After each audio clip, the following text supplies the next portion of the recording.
What's up, everybody? Welcome to From the Archive, the series in which I'm going to go through my personal stash, an archive of books, whether it's wargame related or not, and pick one and share it with you all, like talk about it, things of that nature. Over the years of being, a nerd and into this hobby and whatnot, I've amassed a collection of books, and for one reason or another, I tend to keep them, and whether or not I even really enjoy them, I just tend to keep them because I like physical, tangible books on stuff. And a lot of these books, pretty much all these books you're looking at here in one way or another, has helped shape my personal tastes, thoughts, and ideas when it comes to collecting miniatures in this wargaming hobby, maybe as direct inspiration or just something in the back of my mind. So I thought it would be cool as I unpack these things to share them with you. So what I'm going to do in each ramble, I'm going to pick one book kind of haphazardly, and I'm gonna go sit down at the table with you, and we're gonna look through it. I'm gonna give a basic thought synopsis on it, share my opinions on it, break it down a little bit, maybe look inside of it a little, and just talk about it, whether it's a novel, a codex, or a tabletop RPG book or whatever. So some of these books I have multiples of for some reason, not really sure why. Other books I do not, and it's just going to be some fun. I thought it'd be cool to kind of get some insight, perhaps, and share my thoughts on stuff that I have in my small little personal collection here, and for you all to share your thoughts as well on what I'm looking at when it comes to the book in question. What you have? Do you have the same book? What are your thoughts on it? And things like that. So this should be a lot of fun. So what I'm going to do now is I'm going to grab one of these books, and I'll meet you at the table.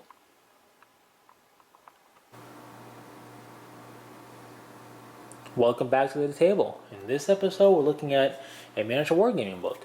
And this is a 40k book, and we're looking at an older codex. This is the Black Templars codex. Yes, they did have a codex back in the day, in case you didn't know. And it's probably been gone for about a decade now, so it's definitely entirely plausible and understandable for plenty of people to not know the Black Templars book exists if they've gotten into 40k, in less than a decade's time. Since from today, you could say. So anyways, it is a cool codex, however, and when you hear players say we want a Black Templars codex back, this is basically what they're referring to. They're referring to this book only updated to be, well, in this case, 8th edition or whatever. Now, obviously, it would be this book because it's Black Templars, but I mean, they're specifically thinking of this and just having it updated. Now, I don't live in the past, so as much as I would love to see the Black Templars have a codex back again, because they really feel unique enough as a force, especially once I start, open up the codex to talk about it. They definitely feel justifiably unique enough to warrant their own book. It's been a while. This book came out around 2005. I think it's been defunct as a book for probably about a decade's time now, and we just had the 8th edition codex version 2 of the Space Marine Codex come out, and they're in there with their chapter tactics, so it's not going to happen. So let's just move on from that. But anyways, this is a codex, basically a 4th edition style codex, you could say. So it does things pretty similar, but still a little bit different than maybe what you're used to. So in the beginning, you have your fluff. Also, you can see this is not a purely color book. They weren't done that way in the beginning. They were black and white with a little bit colored section, on the cover, inside cover, and the back and everything. But it was mostly just black and white art, and then basically the model showcase section was color, and that was it. So, yeah. Still very cool art nonetheless. So it gives you your fluff section, and then after the fluff section, about not just the history of the chapter, the breakdown of its of the warriors in the chapter and everything. Their sword brethren, by the way, that's the name of their elite. Really cool name. From there, it goes into, to get there, we jump into the timeline section where it goes over some notable stuff throughout the timeline of 40k. And boom, we're in the Space Marine Special Rules section for the Black Templars. So we have the Space Marine Special Rules that all Space Marines basically had, and then the Black Templar specific Special Rules. There's a bit more to it here. There's a bit more wordier. Things are not combined as much, so it's not like, oh man, they're missing out on so much for having chapter tactics necessarily. It's just the nature of the beast back in the day. But it was a bit different. Their anti-synchronous was much more prevalent in their rules because not only do they not have any psychers of their own, but they cannot be allied to the Black Templars either. So no sanctioned psychers, no librarians from other chapters either. So if you're using Black Templars with allies, the allies cannot be psychers unless it's Grey Knights. They will still ally with Grey Knights because it's Grey Knights. But anyways, so that was on top of them not being able to take librarians. On top of that, they had vows. So if you had an Emperor's Champion model, and you did, if it was a 750 point game or higher, you had to take an Emperor's Champion. If you took an Emperor's Champion, you had to take a vow. The vows cost points, so it's like an upgrade to the model. But it was one of 4 vows, and it just further pumped up your force a little bit, or pumped up your capability, not necessarily, you know, for all units all the time or whatever, but it was just a little extra oomph, if you will, to your force, and that was pretty cool. Then we go into the armory section. Now the armory section is where all the points are and where the descriptors are for what it is, basically. A little different from how things are done now. We didn't have a model showcase section in the middle like we do now, by the way. One thing I want to point out in the War Gear section is a piece of War Gear unique to the Black Templars. The Holy Orbs of Antioch. These are special grenades. Yes, they're holy grenades. Holy hand grenades. Nice little Easter egg nod to a movie there, for sure. But the Holy Orbs of Antioch are basically relic weaponry for them, if you will. If this was an 8th edition book, that would be in the back with the relic stuff, and it would be the Holy Orb. And it's kind of unique. It's a grenade upgrade at that point, which is pretty awesome. So we didn't have as much stuff like we do now in terms of relics. So if this was an 8th edition book, the Holy Orbs of Antioch would be amongst other things. Anyways, with that said, once you go through all the war gear and everything, you go to the army list.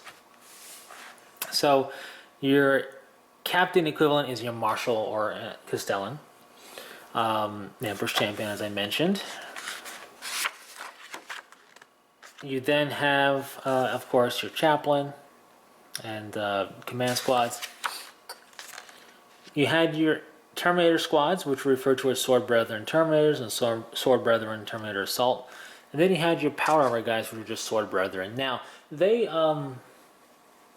became less useful over time because a squad, this was a very early case of a squad only being able to be equipped as the kit comes. It was pretty limited in how you could field them. But still, cool name, cool concept. Just cool, right? So, anyways, we still have, then you have your basic normal stuff, you know, named normally and the like. Your only troop choice was a Crusader squad. No tacticals. Of course, there's no Primaris at this time. None of that. Just Crusader squads, which were a mixed unit squad consisting of initiates and neophytes. Now, this means Battle Brother, Standard Space Marines, your initiate, your neophytes, or your scouts, and it consists of both of them if you want it. You don't have to. Basically, you can have 5 to 10 initiates. However many initiates you have, you can then take that many neophytes if you want. But you can't have more neophytes than initiates. But that means if you take 10 initiates, you can have 10 neophytes for a total squad size of 20, which is pretty cool. So, with that said, that's their only troop. And everything else is pretty normal. Again, we're looking at back in the days, you don't have certain units or anything like that. But then we get to, and armor values. I miss armor values. Anyways, then we get to heavy support. A little bit more fast attack, and we get to heavy support. I want you to take note. We can take a Vindicator. You can take a Predator Annihilator or a Predator Destructor. You can take a Land Raider or a Land Raider Crusader. And that's it. No Devastators, no Whirlwinds. Wasn't a thing for them at the time. And that's part of what made them unique. It wasn't part of how they fought. It didn't fit in with the methodology of warfare, so they didn't bother with them. And to put it into perspective, I used to feel 2 Whirlwinds and a Devastator squad in my Dark Angel force all the time. So I'm somebody who uses these things a lot that they don't have, and I still like the fact that they don't have it. It feels very fitting with their press forward, aggressive, crusadery mentality. That's no longer the case, obviously, given the codex that they're in.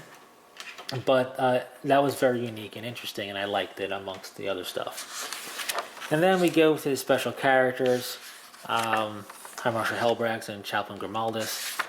And then we go to the Black Templars army itself, a model showcase, basically going over their insignias and how to paint them, as well as going over, the headquarter models and everything else, HQs, elites. They go through the whole listing, showing you color pictures, which is very, very cool.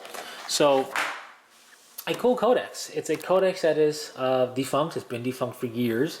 But it's still a very cool codex. A glimpse into the Black Templars at the height of their real representation, you could say. Because as capable as they are, and I stand by this, they're very much a capable force in the standard Space Marine Codex. You can build them to be a powerhouse, no problem, no questions asked, gonna kick a lot of faces in. But no matter how capable they are going to lack a little something when they don't have their own codex to truly be embraced in and be built specifically for them, right? Because now they're in a codex that represents a variety of chapters, so there's a little leniency here, or a little bit more of a give and take. So, they can theoretically take Devastators now, they can theoretically take Whirlwinds now when they couldn't before. So, with that said, we're never going to see another Black Templars codex. I shouldn't say never. We're more than likely not going to see a Black Templar standalone codex anymore. Especially with the 2nd edition of the Space Marine Codex for 8th edition being just out recently, and they're still in it. So that's going to make things a bit harder for them to have their own codex. But I am hoping that they, and just to mention them as well, both they and the Crimson Fist will get their own respective supplemental books. We know 6 are going to be total. We know at least a total of 6. And that's going to be for all first founding forces. What I'm hoping doesn't happen is the Imperial Fist supplement book gets these guys crammed in there with the Crimson Fist. It cheapens it for everybody. It's not good. But if they do get their own supplemental book, which I hope they do at the very least, we could see the Holy Orders of Antioch make a return. We could see other relics for them. We could see things just feel a bit more Black Templar-y for the Black Templars overall as a whole. Maybe the vow type stuff come back, or just something along those lines, to really further add some pepper to their seasoning, if you will. So that's the best we can hope for. And I think a well done supplement book specifically for Black Templars would definitely kind of bridge the gap from what people remember from this book, which is a very capable codex for its time. What people remember about this and the coolness of this with the modernness of how they are represented now. I think with the supplement book you can really blend the two together and get stuff out of this, put into the modern 40k 8th edition stuff, and still have a good time. So that's the best I can hope for personally, and that's probably the best we're going to get. But the Black Templars Codex was very cool, very capable, very aggressive force for its time. It just never got updated because they eventually got absorbed into the Space Marine Codex. But if you've never seen it before, there you go, a little trip down memory lane from the archives. What you think? Did you own this codex? Did you play with this codex? Did you play against this codex? Share your thoughts. If you didn't know it existed, share that too. What do you think? Anyways, that's it. So thanks very much for stopping by. There'll be more from the archives to come. And until next time, take it easy.